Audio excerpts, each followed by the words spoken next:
Bueno, y ahora vamos a hablar de las obras de misericordia, que se clasifican en espirituales y en corporales.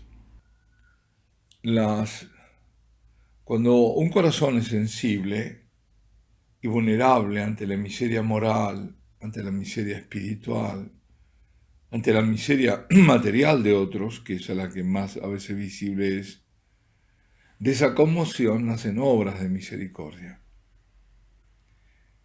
Y a ellas, a redescubrirlas, nos llama la Iglesia. Están las obras corporales de misericordia. Por aquello de, siempre nos referiremos ahí a Mateo, el capítulo 25, ¿no? Tuve hambre y me disteis de comer, tuve sed y me disteis de beber, era forastero y me acogisteis, estaba desnudo y me vestisteis, enfermo y me vinisteis a visitar, en la cárcel y acudisteis a mí. Bueno, así describe el Señor el juicio final en San Mateo. Y de aquí derivan entonces esas obras corporales de misericordia, que son dar de comer al hambriento, dar de beber al sediento, acoger al extranjero, vestir al desnudo, visitar a los enfermos y a los encarcelados. Estas obras corporales se agrega la de dar sepultura a los muertos. Uno dice, dar de beber al sediento. Claro, estamos en una ciudad y parecería que, ¿y eso? Bueno, pero hay situaciones en que realmente no hay agua, escasea, o, o, en fin, y dar en ese momento de beber al sediento. Yo me viene en este momento a la mente cuando fui cadete militar y habíamos hecho unas maniobras y estaba, muerto de sed, además afibrado durante todo el día bajo el sol, me moría de sed. Y todos teníamos nuestra cantimplora, yo la tenía seca ya.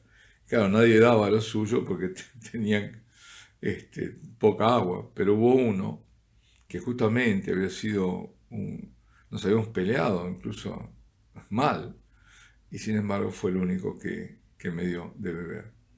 Es decir, que esa fue una obra de misericordia, ¿eh? Dar de beber al sediento, dar de comer al hambriento. Y ya digo, se agrega otra más, que es dar sepultura a los muertos. Esa viene del libro de Tobías.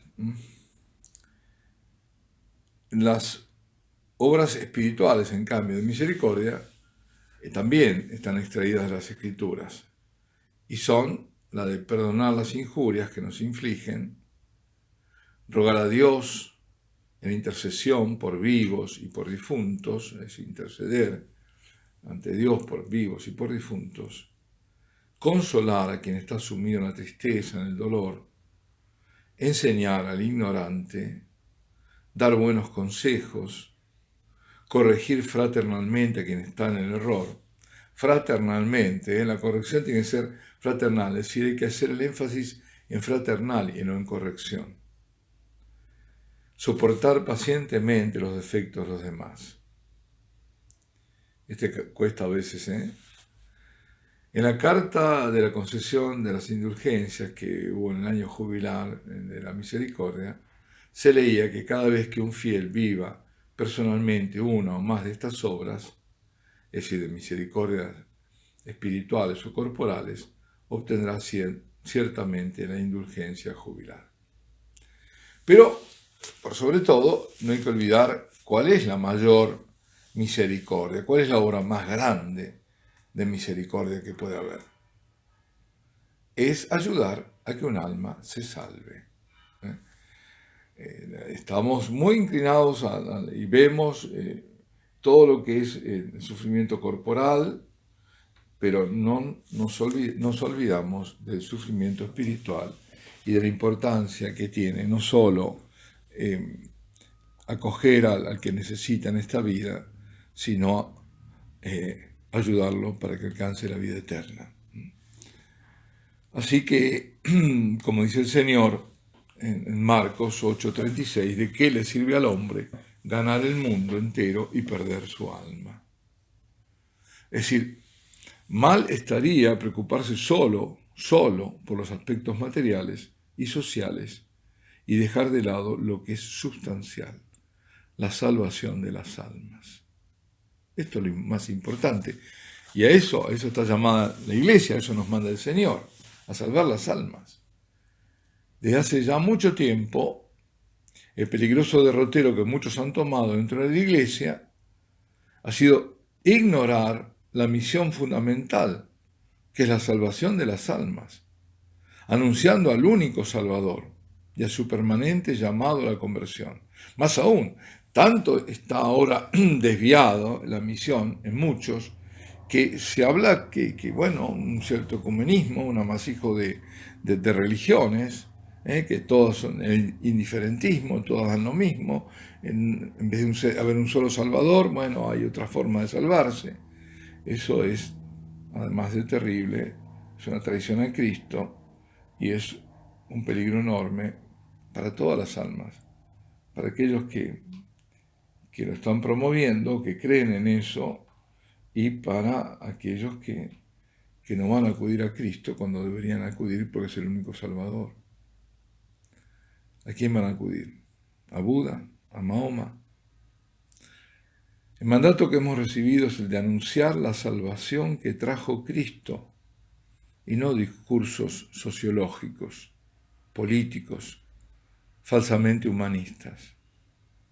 El principal problema del mundo, con mucho que lo es, no reside en la educación de los jóvenes o el maltrato de los ancianos y de los marginados. Por cierto, nadie puede dudar que esos son problemas y que son problemas serios. Pero nada es comparado a la total falta de conciencia de pecado que hoy tiene el mundo. Y consecuentemente a la multitud de almas que corren el riesgo, el peligro de condenarse eternamente. Además, cualquier mal social y las mismas guerras nacen de la falta de conversión a Dios. Ahí está. Vayamos entonces a la raíz. Por eso, para nosotros debemos pensar siempre que el llamado a la conversión es un llamado perenne, es un llamado serio. Alcanzar la misericordia de Dios. Hace poco alguien recordaba muy oportunamente una página de un gran escritor católico, Bruce Marshall. En un diálogo decía: la iglesia, canónico Smith, es muy antigua y muy sabia, y ha predicado el Evangelio en el hielo y en el fuego, el calor y bajo la nieve. No se sorprende cuando ve en el mundo el pecado y el desorden. Se sorprende cuando ve la virtud. Y porque mira la realidad en el espejo de Dios, sabe que existe algo peor que 1.000.000 de muertos en el campo de batalla. Y eso es la muerte de un solo viejo en su lecho en estado de impenitencia final. Es la obra que se llama The Word, the Flesh and Father Smith, también llamada All Glorious Within, el mundo, la carne y el Padre Smith. La pérdida eterna de una sola alma es una tragedia infinita y mucho mayor que la de miles que ante el fragor de la batalla, quizás en el último momento, viendo el fin ante sus ojos, se vuelvan a Dios. Por eso mismo, muchas de las que nosotros catalogamos como desgracias, entre comillas, han sido verdaderas gracias. ¿Cuántas veces por una enfermedad o ante la ruina económica o el peligro de una guerra, alguien por vez primera reconoce el valor esencial y verdadero de la vida y busca en Dios refugio, remedio y consuelo? Y actualmente son muchos los testimonios en ese sentido que nos llegan de los cristianos de Siria, de Irak, refugiados de guerra o que siguen viviendo en medio de ella. Muchos son los que confiesan haber vivido, quizás en la prosperidad o inmersos en el diario trajín, como nos pasa todo, el frenesí de la vida, ¿no? Se vive olvidado de Dios, como si Dios no existiera. Y de pronto han visto, de la noche a la mañana, perderlo todo y urgidos a escapar con lo opuesto. Fue entonces, o veces cuando, qué sé yo, en Italia también, esos grandes terremotos, de golpe de la noche a la mañana, nada. Y fue entonces cuando se refugiaron en la fe en Dios. Y como relatan ahora, pese a todo el mal que los circunda, están alegres como antes no lo estuvieron. Entre otras cosas, porque su fe ha sido probada y han preferido perderlo todo, incluso la vida, antes que renegar de Jesucristo. ¿Qué ejemplo nos están dando también de Oriente estos hermanos? Dios castiga o más bien corrige en el tiempo para salvar en la eternidad. Alabado sea Jesucristo, sea por siempre bendito y alabado.